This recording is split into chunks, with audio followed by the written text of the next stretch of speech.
상대를 이해하는 방법에 관한 책입니다. 안녕하세요. 오늘 제가 처음으로 리뷰할 책은 구병모 작가의 절창입니다.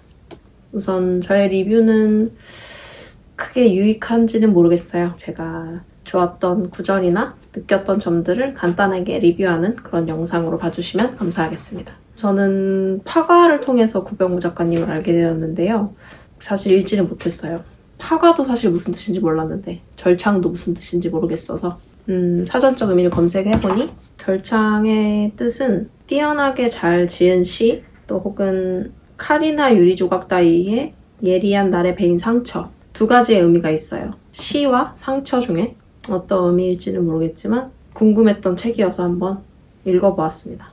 이 책은 꼭 어린 시절에 읽었던 인소 같기도 했어요. 요새는 인소라는 말을 쓰는지 모르겠는데 등장인물들의 이름이 보스와 아가씨, 실장 이런 등장인물들이 등장합니다. 인소 같기도 하고 또 영어 원서 같기도 했던 책이에요. 원서 읽을 때 우리 왜 모르는 단어들 계속 사전으로 찾아보게 되잖아요. 그것처럼 자꾸 제가 찾고 있더라고요.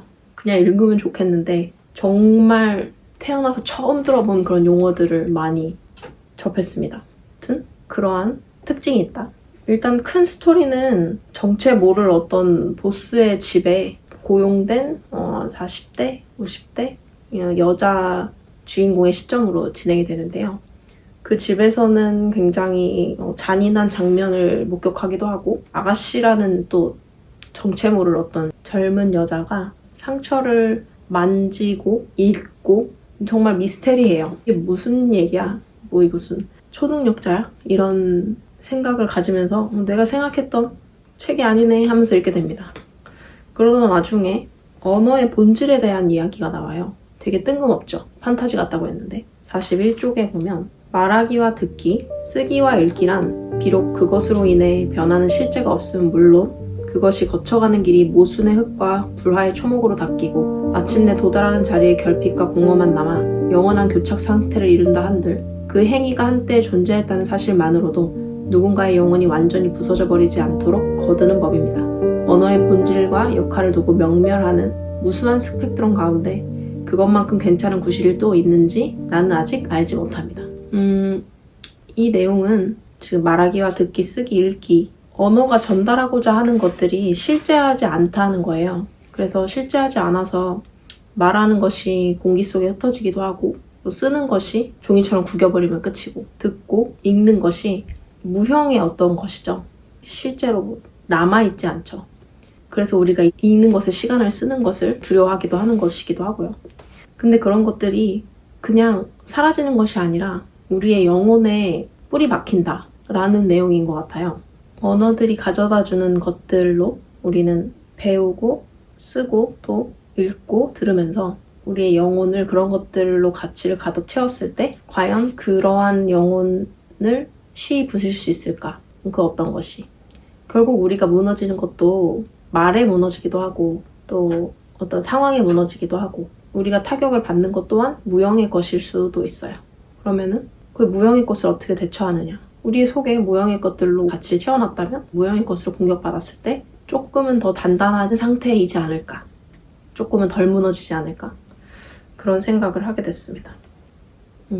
제 후반부에는 주인공이 독서교실 선생님을 하고 있을 때의 이야기가 나와요. 300페이지에 보면 등장인물들이 터무니없는 말과 행위로 우리를 고통스럽게 할 때 우리는 그를 반면교사로 삼게 되지. 인물은 사력을 다해 얼빠진 짓을 함으로써 우리를 기함시키고 때론 참괴의 감정을 느끼게도 해. 그런데 너는 앞으로 세상에 이보다 더한 사람들을 숱하게 만나게 될 테고 한 명의 사람을 한 권의 책 대하듯 다각도를 읽어야 인생이라는 이름의 위기를 그나마 덜 고통스럽게 감당할 수 있을 거란다. 그런 의미에서 이 책은 예방접종이 될지도 모르지.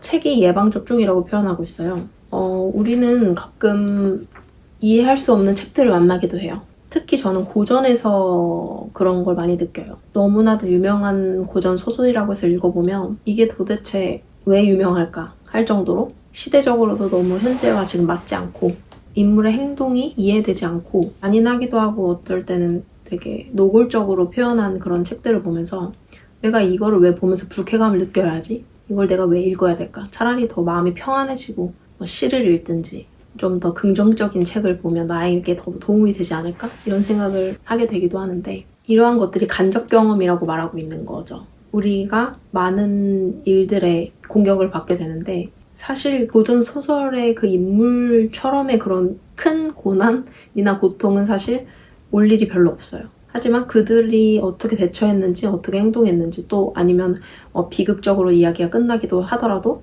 스토리가 어떤 결과를 보여줬든지 간에 그런 이야기들을 우리가 보면서 체득하게 되고 또 간접적으로 경험하게 되는 거죠. 그리고 그 간접 경험을 통해서 우리는 많은 시행착오를 줄일 수 있게 돼요. 결국 이 시행착오를 줄이고 위기를 모면을 하는 그런 지혜를 얻을 수 있는 게 바이러스를 주입한다라고 하는 대목인 것 같아요.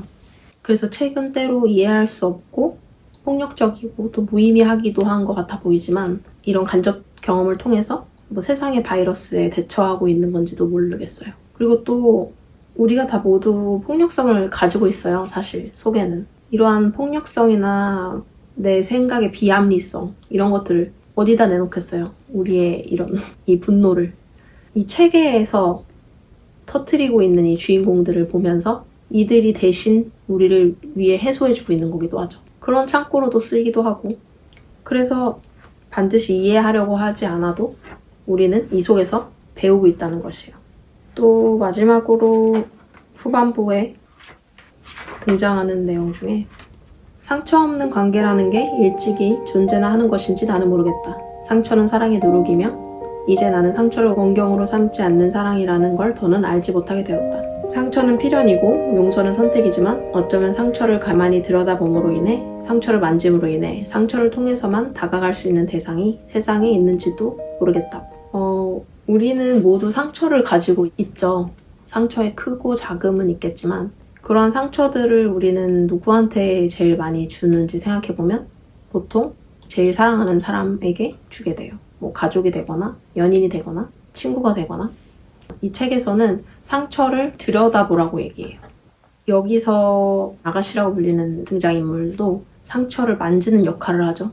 결국 상처를 주고 용서할 수 있지만 상처를 만져서 이해한다면 그 상처의 모양과 어떻게 생겼는지 어떤 깊이인지 그런 걸 이해한다면 그런 걸 안다면 그 상처가 치유될 수 있지 않을까. 결국 상대를 진정으로 이해하기 위해 상처를 들여다보라고 한 거지 않을까 싶어요. 상처가 없는 관계가 없다라는 걸 인정하고 타인의 상처를 들여다보자. 그런 뜻이지 않을까요? 이 책은 저에게 두 가지를 보여주고 있는 것 같아요. 하나는 읽는 방법, 그리고 상처를 들여다보는 방법. 상처를 읽다. 어떻게 보면 이 두 가지가 같이 쓸 수도 있는 말이더라고요. 그래서 저는 저만의 결론을 이렇게 내렸어요. 상대를 이해하는 방법에 관한 책입니다. 여기서 작가가 제시한 방법은 등장인물들의 상처를 읽고 이해함으로써 우리에게 바이러스를 주입하게 되는 거죠. 저는 미약하지만 이런 결론을 내렸습니다. 줄거리도 대충 설명하고 무슨 뚱딴지 같은 책 리뷰인지 모르겠지만 의미는 보시는 분들이 더 잘 찾아주시리라 믿고 리뷰는 여기서 오늘 마치겠습니다. 감사합니다.